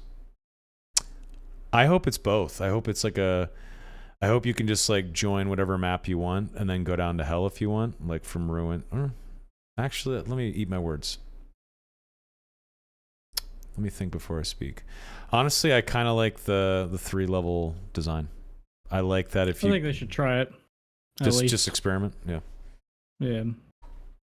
What do you think, Scott? Maybe longer games, but could be more worth it. I think they got to stick to 3, or you really have to start playing around with the timing of things. I think right now, one of the issues that came up when they introduced Ruins at the beginning of the last playtest was it's actually a lot of work to go from Ruins down to Crypts and then have not have a full inventory at that point and still want to go down to Inferno. It's a lot. The juice is not worth the squeeze a lot of times, right? Like the amount of players that you've either killed or killed, by the time you get Cutting down out to again. the second level, your stash is free. Damn, man, I don't know what's going on here. It's just your gate. It's all good. No, you're right, though. You're right, dude. You're right. Staying in for 30 to 40 minutes, because that's how long it gets at that point. If Yeah. you're going to go Ruins, Crypts, Inferno, get ready for a 40-minute gameplay experience. And Right. you're going to be filled up after killing a few people in the Ruins. And Right. then you So I think you could be right. Maybe on paper it sounded amazing, and then they experimented, and they're like, holy shit, this is not what we thought. That could be the case. There's probably a way they can make it to where 3 will be good, but I don't think you can go beyond that. So getting back to the original question, I like the idea of having different locations or settings on the map. Like they've already started to draw out like the world pretty much, right? So if the Forgotten Castle becomes the Ruins, the Crypts, and Inferno, and that's location number 1, and then location number 2 has its own 3-tiered dungeon, that's money. I think that's the route that they should go. And then especially if there's some way that you progress, right? And you're basically traveling through the map from one kingdom to the next to get to those places, that would be even cool. Sure. Interesting. I think the game could use money sinks. I think that's important. Be fun. Oh yeah, of course. What about I don't know money how they were sinks? doing, but- Yeah, I get. It depends on what it is. What do you guys think about like weight and durability? I don't want weight and durability in the game. Ugh, No, I don't. It's annoying. Don't do that. Pretty bad. It's fucking annoying to deal with that shit. It's not Yeah. fun. Weight, Nobody wants it. especially. I Weight. haven't seen hardly anyone has said, yeah, that's a great idea. Like I have not heard that. The only I way it think it's works. That's all what happened at Tarkov. Yeah, the only way it works This was is disgusting. this raid. I want to bring in a bag. Anything I put in the bag, not in my inventory, is going to slow me down and add some weight, but I get out with extra loot. It's the only way it makes sense. Yep. I'm risking buying and putting on a bag to pull out more stuff. Therefore, the risk is I am slightly slower as I fill up the bag, but not the inventory, because that's whack. I think Dark and Darker, the simpler the better. I think if you want to do Sure. a bag, as soon as you throw the bag on, 30% movement debuff. Just for having the bag flat on. outright. Okay. Yeah, just outright. Just keep it simple. Like I don't like the whole like, oh well, this percentage that I don't want to min max. I just want to Yeah. play the game on a slap heads. I hear you. I want to worry about having fun. That's what I want to worry about. I don't want to worry about like the debuff percentage of me walking around per item I put in or something. Yeah, and the thought of like having to, it's already kind of hard to get started in the game anyway if you're an average player. And the thought of having to spend gold on fixing my piece of shit, like green arming sword, instead of, because it's almost broken, instead of buying some health pots. Like, what choice do I make there? Like, I don't know. I don't like the thought of durability. I I like it less than the thought of weight in a bag. I just had a hilarious thought. Could you imagine doing like a scav run in Dark and Darker? A scav run is essentially going in naked. Yeah, that's a scav run. you just got, you're like some street urchin with a butter knife. You're just like, loaded. Your name is Grigory Pepovich. You're just like, ah. Be terrible. Please no. Please no. Yeah. I just want to spawn in as a Skelly Bowman, move on with my life, you know. There you go. Yeah. Terrorize all the players. Yeah, my buddy Rival Bishop in chat says weight and durability only serves to just slow a player down. That's right. It's just it's an annoyance barrier. That's what it is. It keeps you out of the raid a little bit longer.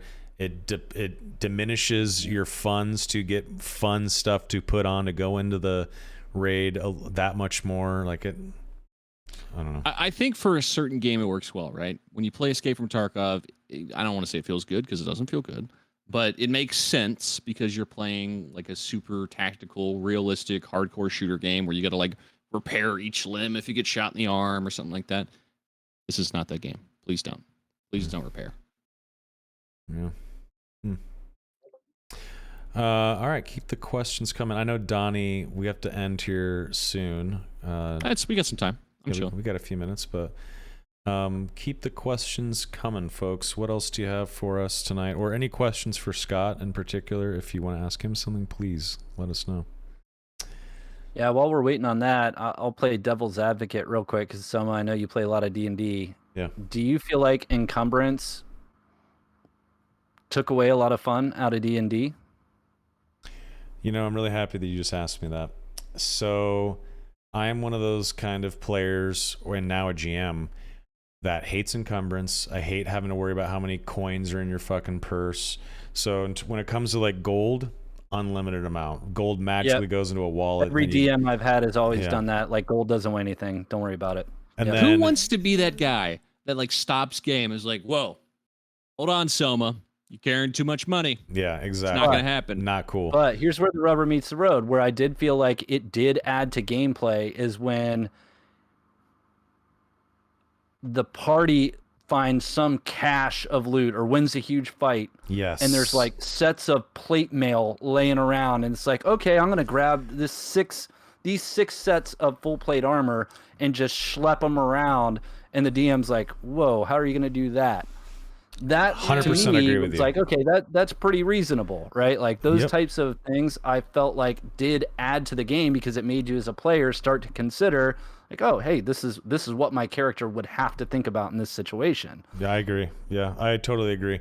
I think having to track encumbrance or weight sucks. No one wants to do it. It's annoying.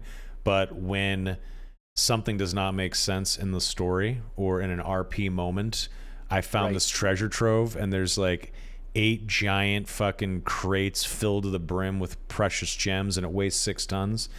Well, the party might only be able to push 1 out, right? Right. Or it's not Skyrim, right? You can't just fill your inventory with 1,000 cheese wheels and 1,000 fucking Nordic swords or whatever the fuck, and you're fine, right? I think it's all good until suddenly something just doesn't make sense, and then you as a game master just say, you know what, it's too heavy. You have too much shit going on. You got to leave it or come back for it. But fuck tracking it. Fuck having to you know, have a second job where you're like dealing with your durability and your weight and how much money's in your damn wallet. Like that all sucks. Yeah. Yeah, it's just a headache. It's just annoying. Yep. Yeah, I agree that there are cool situations where you can kind of create that and work around that, but for the most part, like I DM a good amount, it's a headache I don't want to deal with. I'm like, let's get back to my story that I wrote. All right, you guys carry your shit, okay? Yeah. Yeah, I don't know if there's a clever way that Iron Mace could pull it off to where they implemented the common sense approach for durability and encumbrance or weight. If they could do that, then they'd be, I mean, groundbreaking. Well, I feel like we for already this type of game at least. Yeah. I feel like we already got the common sense approach to encumbrance, right? Everything in your inventory, that's what your guy can carry. Other than that, if you can't fit it in, you're over encumbered. You're not gonna be able to carry it. The one thing I do agree with in terms of durability is if there was durability attached to uniques, so that every time you die with a unique on. If I have Cinder on and I'm a fighter, and I die with it on, I think durability should go down on that Cinder. And then 5 raids later, 5 people have died with it. That durability finally breaks on it, and that Cinder dissolves into ash. That way, you do not have a slow creep of more and more and more unique items in the loot pool and in the economy. Sure. So you're going to want to start to eliminate overpowered shit as people die and lose it in raid, right? So if you're the 5th guy that kills, let's say, Joe Schmo comes in and he's got a Cinder he just got last raid, but it only has 20% durability left, and every time you die with it on it, you lose 20% durability. Well, little Johnny's going to go kill that guy and hope to hell that he's going to be able to pick up that Cinder, but guess what? That Cinder broke because someone died with it on, right? So now little Johnny's got to go fucking do a high roller lich run. I think that's a good thing. I think it would be very disappointing to kill the rogue with Viola, go to grab that rapier and see that it only has 40% durability left or 20% or it broke. That would suck, but it also in a way would be exciting because oh man, there's only one good run left on this Viola. Or fuck, I was this close to getting a Viola. I didn't get it. Let's go fucking do boss runs. Screw it. I really want to get one now. I think that kind of shit would be cool. But beyond that, durability does not make sense to me. Yeah, I'm with you. Yeah, it's a balancing act. All right, folks. Sure. Any final questions? What do you got for us? Maybe Unique's can have some charge on kills type of thing. Oh, someone mentioned a kill count on unique weapons. Like if let's say they did have durability and eventually Cinder broke after a few raids, but what if until it broke there was a kill count and it was 200 fucking souls stolen or some shit? I don't know. Dude, what if that'd be sick? What if like cosmetics get to such a point we have like CS:GO level of cosmetics where my arming sword has the kill counter thing like in your M4 in CS:GO? Dude, if Dark and Darker cosmetics gets to the point where it's like CS:GO knife cases and shit, you best believe I am going to fucking start a website to gamble for Dark and Darker cases. I'm gonna take a page out of who are those dudes that scammed all those kids and made millions? This seems like a good way to make money. Yeah. It was one of the Call of Duty guys. T Martin. T Martin. Yeah. Josh OG. T Martin. Josh OG seemed to have gotten away with it. T Martin did not get away with it. There was a couple of other people that got destroyed. There was Phantom Lord. Yeah. I want to be the next Phantom Lord. I want millions of dollars as people gamble for Dark and Darker cases. Yeah. Yeah. You I don't actually actually want that. Face.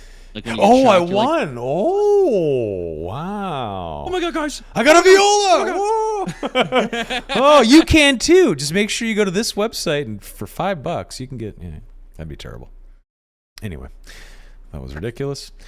I like it. It's a good timeline. I want to think about that. Scam the community. Got it lined up, Soma. Yeah, exactly. Let's scam. I'm going to take I'll never a page trade out you of any of my extra loot again. Yeah, I'm just going I know where it's going. Learn under Julian. Learn how to fucking extract some money. Just kidding, Julian. I'm just joking. I don't know you. I know you're a straight A student. Jokes. I think we're tapped on questions for the night, which is fine. Any final thoughts about the game, about the community, about the court case, about Iron Mace? Anything you're just burning to say, good sir? I feel like you guys have covered it extremely well over the last few weeks. Last episode was awesome because you had both the Warlock video and the Jolly Jaunt Through Hell to cover. All in all, I'm super amped. I think this week, although I'm like all in on the call to the 28th, it probably isn't happening. Yeah, we gotta ask. I don't What's know. your prediction? I'm like reverting back to Jay mode now. Jay, I'm watching your stream too much. It's starting to affect me. Like you're never hope for anything and you'll never be disappointed. Philosophy is starting to wear on me. That game ain't yeah, coming out in my brain, dude.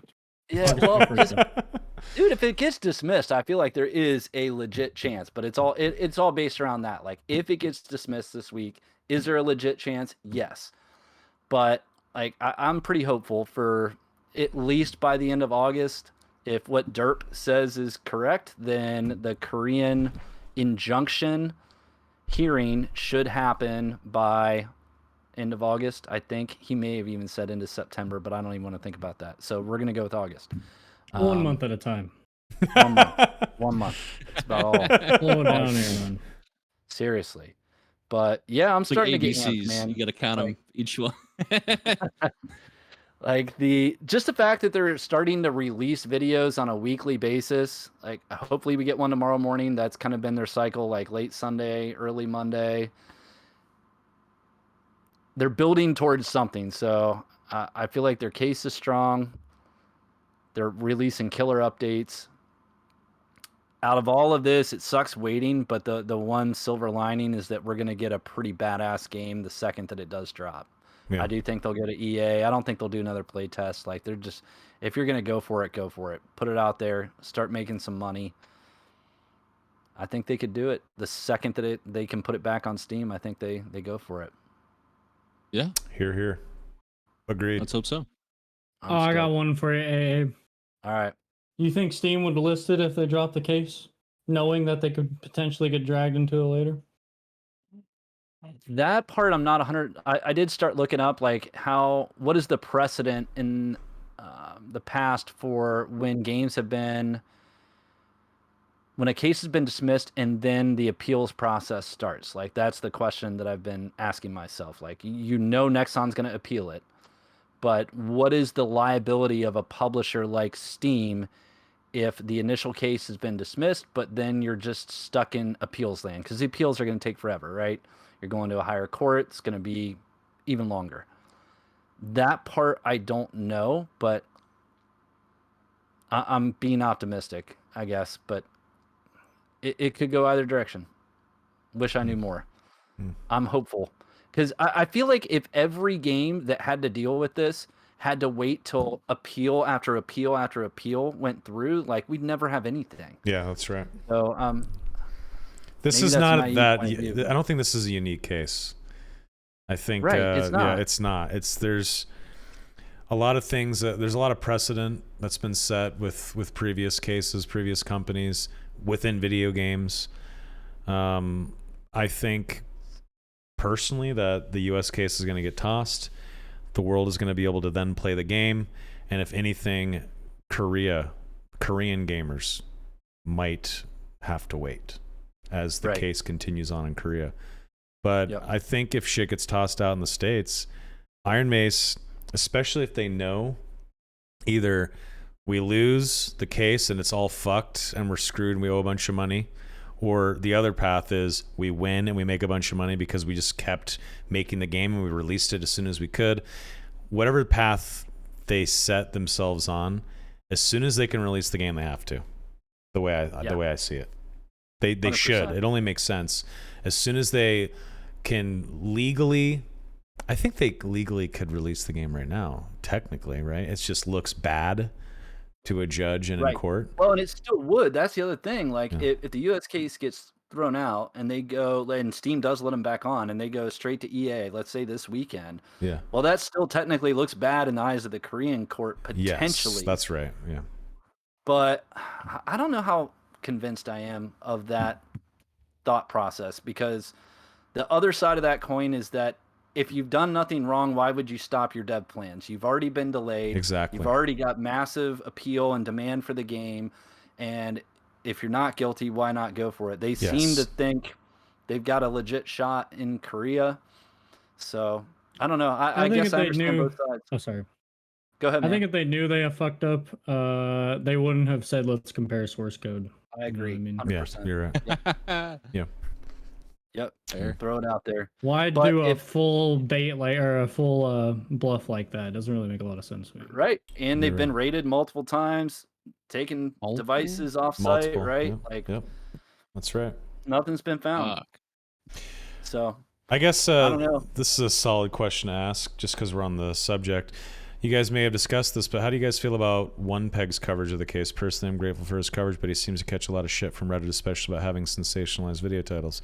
Well, let's just get one thing out of the way. Clickbait titles suck. They're annoying. Even YouTubers that I adore... I'm not saying, I'm just saying clickbait titles in general, like sensationalized video titles, stuff like that. Sensationalized titles, clickbait titles, even from friends, people that I enjoy as people in real life, as real life friends that do clickbaity kind of stuff on their content. I hate it, right? Like but I get why people do it. You want people to click so that you can make money, so you can keep making videos and doing what you want to do in life. Totally respect that and understand it. Are clickbait titles annoying? Yes, but it's just reality. Now, what do I personally feel about One Peg's coverage? I think he is really good at it, and I think he's the gold standard of the coverage for the case. He gets a lot of shit, probably for the maybe clickbaity-esque titles or the sensationalized titles, but all he's doing is gathering information and reading it off and giving a slight opinion on it. To give him shit for that just doesn't make sense. I don't understand it. At the end of the day, any content creator attached to Iron Mason Dark and Darker are passionate people, just like everyone on this video call, that just wants to be a part of the game, that don't work at Iron Mace. We don't work for the developer. We don't work in the game. We want to be involved, so we make content about it. It's as simple as that. And I don't think One Peg or Derp or anyone, So Bad Strange, I don't think anyone talking about the game, talking about the case, throwing out hopium and copium shit and saying I'm a part of the cult of the 28th. No one should get roasted for that. So Bad Strange got roasted. Well, he did claim that this is the date it's coming. You gotta be careful with some of the statements you make. I get that, why people would be upset about that, but in the end, we're just excited nerds that really want the best game in a decade to come out. And we want to play it, and that's all it is. People just need to relax and let people be excited and let people make their content. But if they're going to try to scam someone, or if they're outright lying or doing damage to the community, then fuck them. If you're going to pull a Julian and say that you're making a game and you're asking for money on a Patreon, you really do not like Julian. I don't know Julian, but I don't like people that try to scam people out of money. Well, sorry. You bring up a good point, every though. 5 minutes. I'm not sorry. I'm not going to apologize for that. People that want to extract money from people, whenever there is an opportunity to do so, if it's gross, I will fucking call it gross. Sorry. Well, I just said I wouldn't apologize, but you know what I mean. That way about One Peg. They think that he's trying to extract from people? Well, so he's pretty big streamer, right? And I wouldn't say he's a big streamer.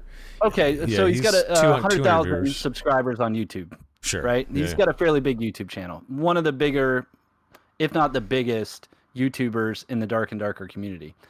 I think one thing that a few people got a little peeved about was when he started paying 10 cents a page and paid I don't know, 40, he's probably paid 40 or $50 for court documents, and then he's asking for $3, $4 Patreon subscriptions in order to go access them from the community.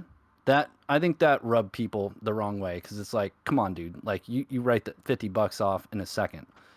And I kind of get that. It's not a scam, it's not the same, but he's asking for money back to get access to these documents that are mainly, not all of them, but most of them are public through the court listener at this point. So he is asking for money on Patreon there. And then as far as the coverage goes, I mean, go ahead, Jay.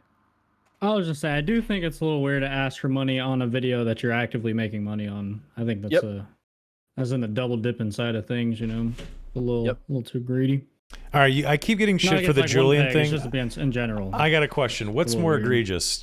A guy like Julian trying to extract money to come up with a game that doesn't even exist yet, or someone like One Peg who's asking for money to cover a court case? What's worse?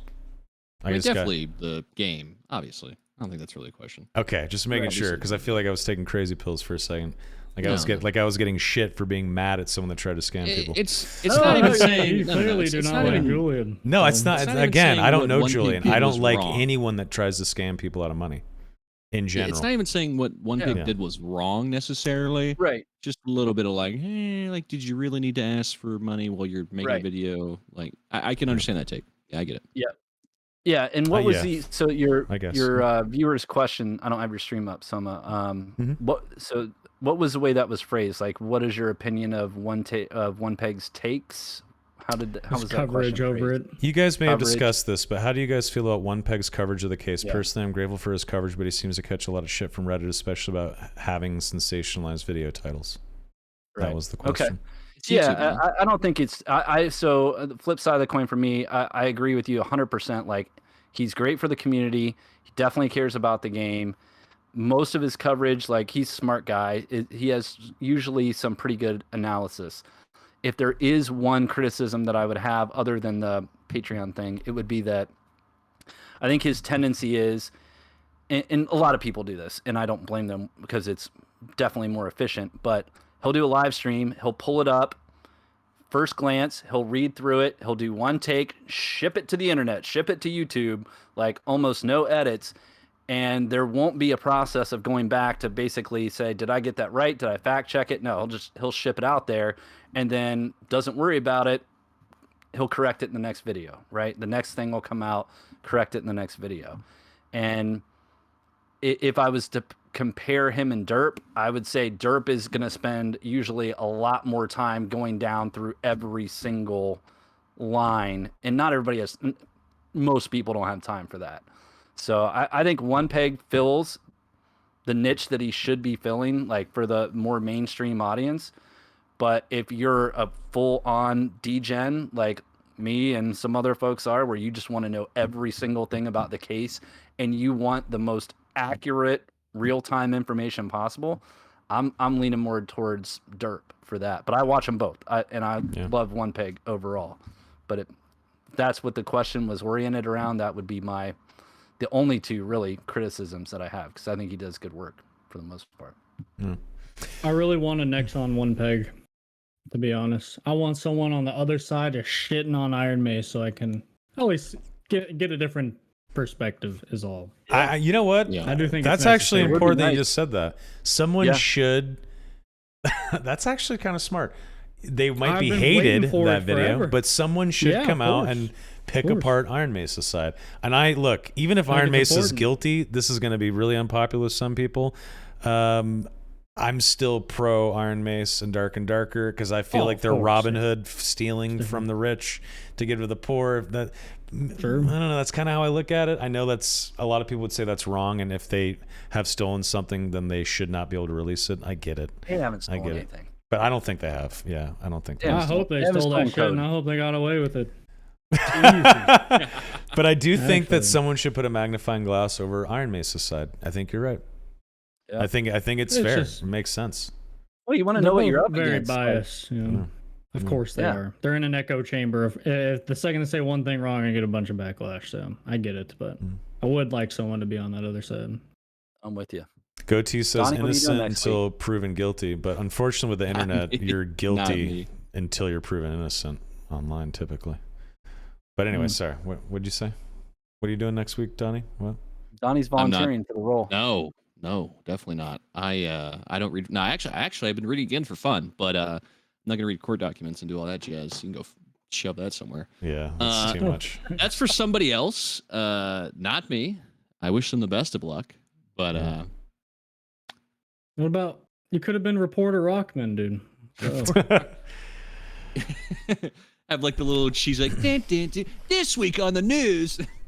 No, dude, I'll be the Alex Jones of Nexon Iron Mace Perfect. coverage. Like, listen, it's all a plan to make the Russian Chinese gay bombs hit the U.S. on the West Coast. It's gonna blow over the Midwest. We're gonna start eating corn made from crops. I love that. That was a great impression.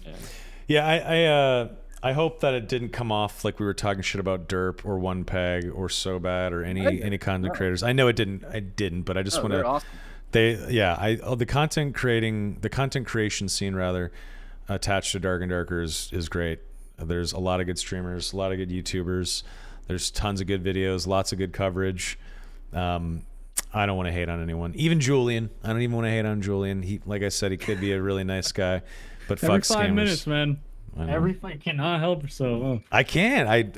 When I see an injustice, it makes me mad, man. Like ever since I was a little kid, I fucking hate that kind of shit. But whatever. Anyway, Spivey says, Darkest Hour fan meetup in Vegas or Washington to celebrate the upcoming release. Vegas, boys. Vegas. I'll see you at TwitchCon. Please don't IRL stream me. Yeah. Please. See you guys in a couple of months. It's going to be fun.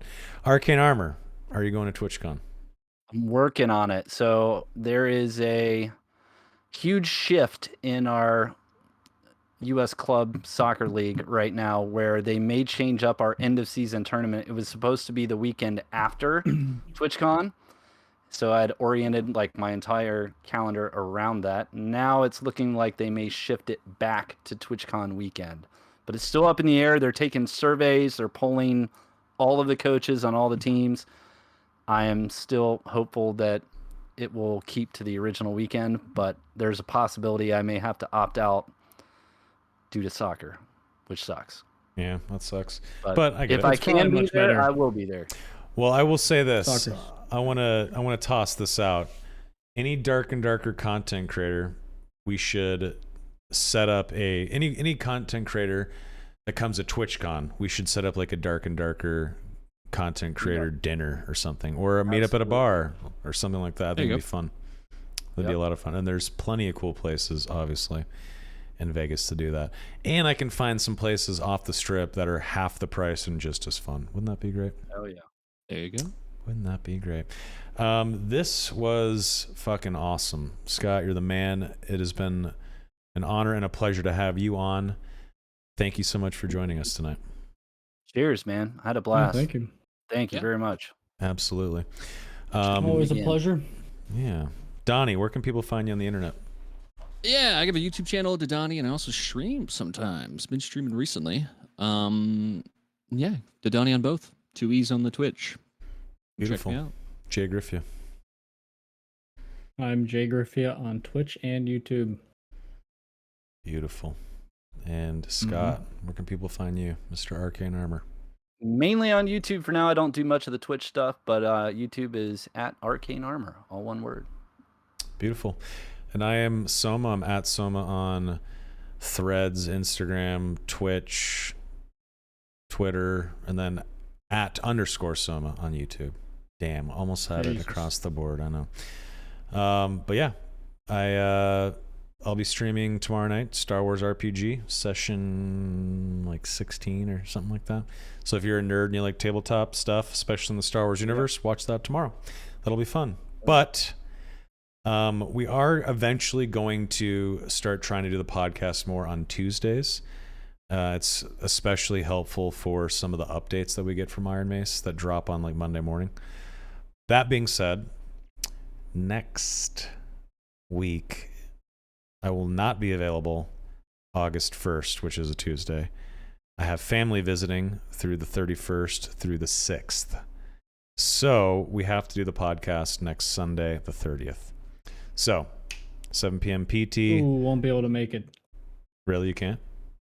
No, I can. You fucker. Yeah, so 7 p.m. PT, Sunday the 30th, the day after my birthday. We will have the next episode.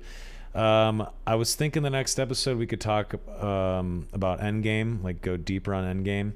And I was hoping we could just have an open discussion with chat the entire time, like a themed episode where we discuss Endgame with chat pretty much the whole time. We'll talk about raids, high roller, arenas. Should there be progression modes? Should Dark and Darker consider like a Diablo 2 style, like normal nightmare hell kind of mode? Like there's tons of stuff we could talk about. But join us next week for episode 27 of The Darkest Hour. Until then, thank you for watching this lovely episode with Arcane Armor. It was very fun. Have a lovely night and have a great rest of your week. Thanks again, guys. Take it easy. Cheers. Bye. Hold the line. Thank you, Scott. See you later. Everybody. See you guys. Cheers. Goodbye.